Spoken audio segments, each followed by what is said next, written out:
What's on, ladies and gentlemen? My name's Ross, I like games, and today we need to take a look at, well, a bunch of new super rares. Essentially, Bandai have gone and done that thing that Bandai sometimes go and do, where they've gone, right, let's show you one exciting card for each of the 6 leaders in the set. Which I'm kind of happy with, because I had a look at these cards. There are some good cards here. These are worth getting a little bit excited about. Now, I don't really know the best order in which to do these. They're all pretty exciting. So I'm going to start off with the one that made me go, ooh. We're going to have a look at Neptune. 5 cost, 7,000 power. But we've got an on-play here. If your leader is Shirahoshi, you may turn the top card of your life face down, draw 2 cards, and discard a card from your hand. Now, this is phenomenal for a couple of reasons. I mean, the 5 costs 7k, which alone is pretty tasty. But what we've got here is you're drawing 2, trashing 1. Fine, because you're drawing cards. You're seeing 2 more cards, you get a +1 in hand, this is all good. But you also turn the top card of your life face down. As a side note, if your leader is not Shirahoshi, this is a vanilla 5 cost 7k. Do not play this. But if your leader is Shirahoshi, it might be good. Because remember Shirahoshi's skill.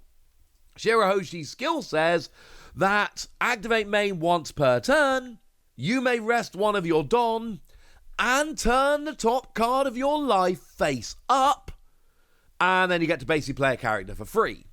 But Shirahoshi's skill only works if the top card of your life is face down. If the top card of your life is face up, you cannot turn it face up, and therefore it doesn't work. That's a bad thing.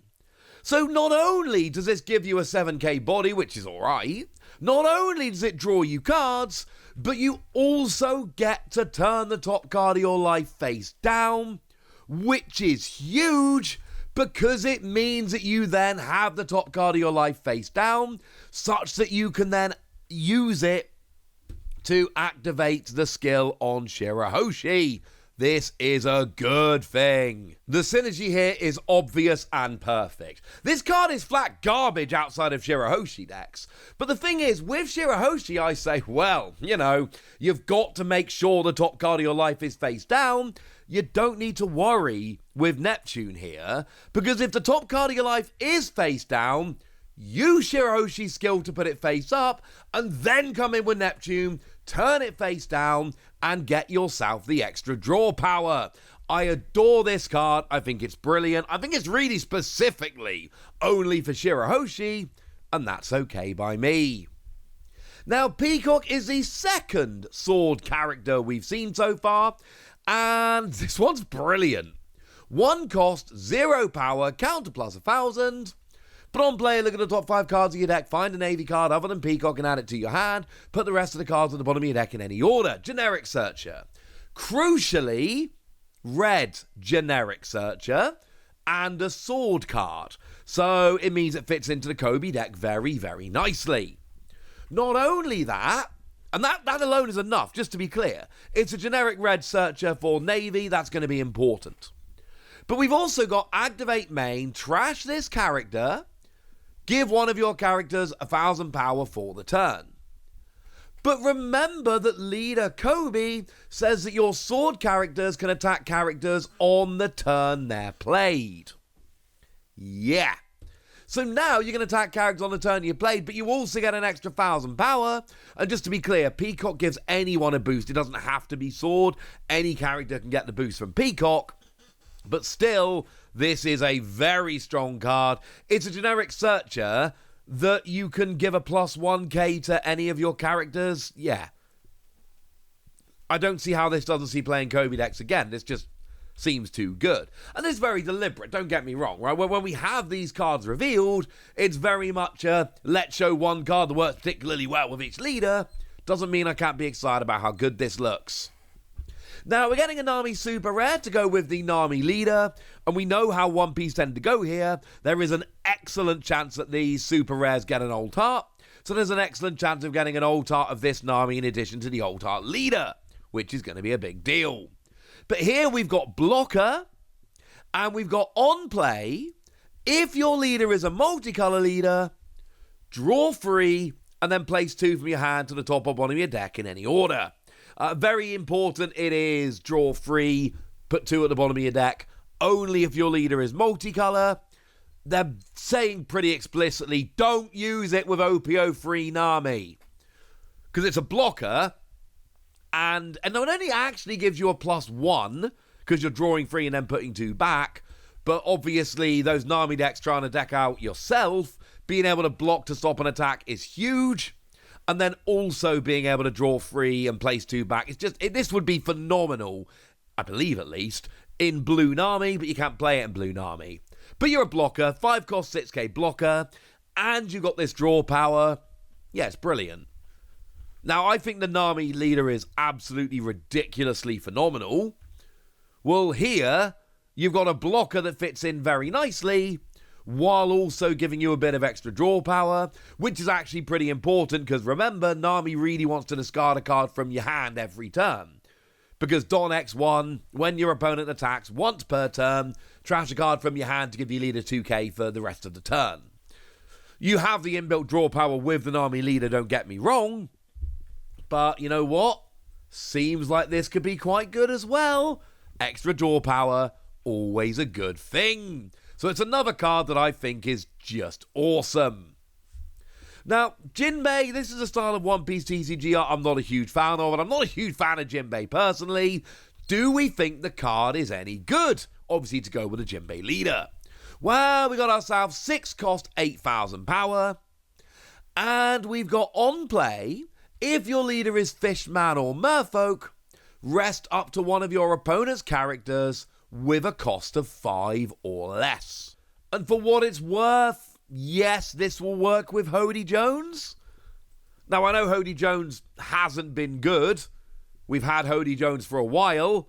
Hody Jones has not proven to be a good leader. However, this will work with Hody Jones, for whatever that's worth. But being able to rest a 5 cost or lower is great, and it is a 5 cost or lower, not original cost of 5 or lower, which of course means that you can lower cost and then hit them with this to go and rest them, which will be fun. But then we've got activate main once per turn, up to one of your Fishman or Merfolk characters can attack the same turn that they are played. It's brilliant. And what's important here is that, like we see on Kobe and a bunch of other skills, can attack characters on the turn that they are played. Which, obviously, that's kind of got to be the point. Otherwise, it would just say rush. Like, if it can attack anyone the turn it's played, that's rush. So, this specifically says, activate main once per turn. One of your Merfolk or Fishman pirates can attack characters on the turn that they are played. You know what? Yeah. That's honestly fine by me. This seems like a fun thing to do. I said good things about it when it was Kobe. I can say good things about it now that it is Jinbe. Obviously, you've got to stay on the board in order to activate this skill, but I think you're probably going to be okay. Now, we do have a new Sanji, and obviously we're in the Whole Cake Island arc here. So this is Sanji, not the Sanji and Pudding we saw before, but obviously you've got Pudding on the artwork because we're talking about the Whole Cake Island saga. And this is a 6 cost 7k no counter. When this character is KO'd by an opponent's effect, look at the top 5 cards of your deck and play up to one Straw Hat Crew character with a cost of 5 or less, and then put the rest of the cards on the bottom of your deck in any order. And on play, return up to one character with an original cost of 5,000 or less to the owner's hand. Now, interestingly enough, this was revealed as a Luffy card, because Luffy's got that skill that searches out Straw Hat. But I'm going to say what I say a lot, and I'm going to say this probably a bunch more before the OP-11 reveals are through. It's a blue Straw Hat. Nami's cool with this, and this will actually play the 5 cost Nami I showed you a minute ago. Okay, I didn't know exactly which order to show them in, but I knew I needed to show Nami before I showed Sanji. Because Nami is a Straw Hat Crew with a cost of 5 or less. So essentially, you've got your Sanji.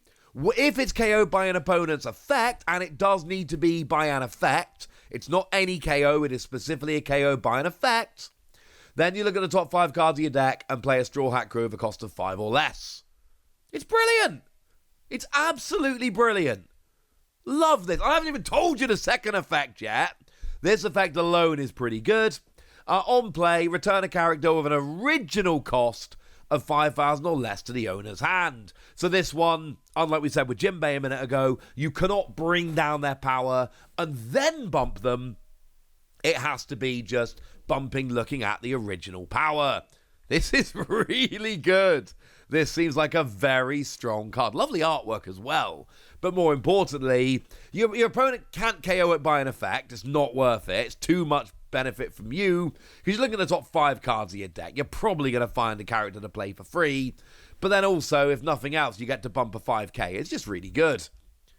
And yet there's a chance I've saved the best till last. Because, now this isn't a super rare. This is just a regular rare. Kind of like we saw with Neptune. But I think it's worth getting excited about. We got a new Charlotte Linlin to go, well, obviously with the Charlotte Katakuri leader. And we got a 10 cost 12k. It's about as big as you're getting. But if your leader is Big Mum Pirates, you gain Rush. As a side note, obviously this works with Katakuri, but remember, and it's not proven to be a particularly good leader yet, I'm sorry, but do remember we do have the Charlotte Pudding leader that is a purple and yellow Big Mum leader, so Charlotte Pudding can take advantage of this because it's a Big Mum Pirates leader that is purple. I'm not saying you're going to play it in Pudding decks, but I'm saying it will work in Pudding decks. But then we've got, on an opponent's attack, once per turn, Don -5, what you do is you declare a cost.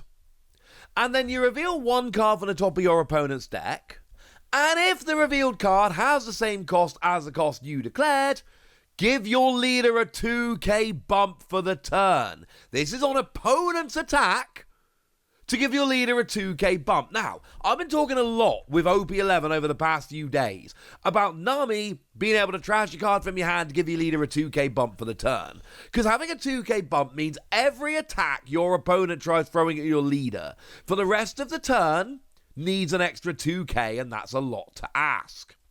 Well, yeah.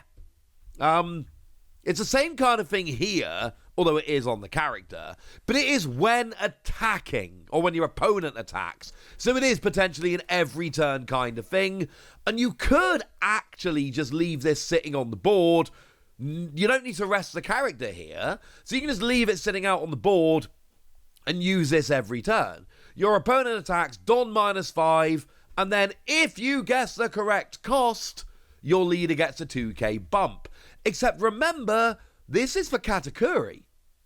And Katakuri says that when you attack or your opponent attacks once per turn, Don -1, look at the top card of your opponent's deck, and then this leader for the battle gains 1,000 power. You are going to know what card is on the top of your opponent's deck. The good news is Big Mum actually gives you the 2k for the turn. Remember, the Charlotte Katakuri leader only gives you the 1k bump for the battle. And there was a time when I would look at this Big Mum and I'd be like, mate, Don -5, that is asking a lot. Yeah, Black Maria. Like, do the Don -5, and then Black Maria will get them back. Now, admittedly, Black Maria gets them back rested, so you can't actually use them. But you can essentially get the Don back, and then next turn, you can still Don -5 those rested ones, because they're not going to get automatically returned, because you're going to have less Don than your opponent. It'll be fine. So, yeah. Once again, this looks like a particularly spicy card. Also, as a side note, the first skill absolutely can be used with your Charlotte Pudding leader. Obviously, this one, because of the second skill, it really is for Charlotte Katakuri. These cards look good. I'm excited. Now it's over to you guys. Tell me what you think about these new cards. Tell me how good you think they could be. Tell me what you're particularly excited for from OP-11. Go nuts in the comment section, but be nice. And then make sure you like this video, subscribe to this channel, follow me on Twitter at Lawasi. That's where we talk about One Piece and a bunch of other card games. And please do consider checking out patreon.com/PTCG Radio, where you can support the channel, get some bonus podcasts and all kinds of fun things. But by far the most important thing as always, look after yourselves till next time, would ya? Thank you very much for watching. My name's Ross, and you've been watching What's He Plays.